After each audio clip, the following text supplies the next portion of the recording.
ચોમાસા પૂર્વે નવસારી મહાનગરપાલિકા એક્શન મોડમાં છે। પૂરની સ્થિતિ રોકવા પ્રી મોન્સૂન કામગીરી યુદ્ધના ધોરણે શરૂ કરી છે।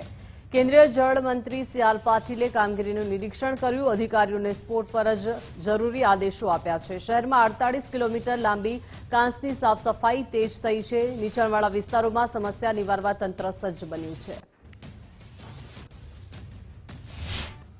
ચોમાસું આવી રહ્યું છે ત્યારે નવસારી મહાનગરપાલિકા દ્વારા પણ નવસારીની જે ખાડી છે એને નદી સુધી ખોદી કરવી, ઊંડી કરવી, એના માટેનું કામ કલેક્ટરશ્રી, મ્યુનિસિપલ કમિશનરશ્રી, મેયરશ્રી, એમના પદાધિકારીઓ, અધિકારીઓ સાથે મળીને આજે અહીં કરી રહ્યા છે। એ જ બતાવે છે કે સમય પહેલા કામ કરવાની જે પદ્ધતિ ભારતીય જનતા પાર્ટીના કાર્યકર્તાઓમાં છે એ આજે દેખાય છે અને અધિકારીઓ સાથે મેળમેળ કરીને એમની સાથે મળીને કામ કરવાની જે પદ્ધતિ વિકસાવવામાં આવી છે એનું પણ સારું પરિણામ દેખાય છે। એનાથી લોકોનું કામ થાય છે, લોકોને એમને જે અગવડો પડતી હોય એમાંથી મુક્ત થાય છે। હું ફરીથી નવસારીના મહાનગરપાલિકાના મેયરશ્રી, એમની ટીમ, અધિકારીઓશ્રી, મ્યુનિસિપલ કમિશનરશ્રી, કલેક્ટરશ્રી, બાકીના અધિકારીઓ એમને પણ ખૂબ ખૂબ અભિનંદન આપું છું।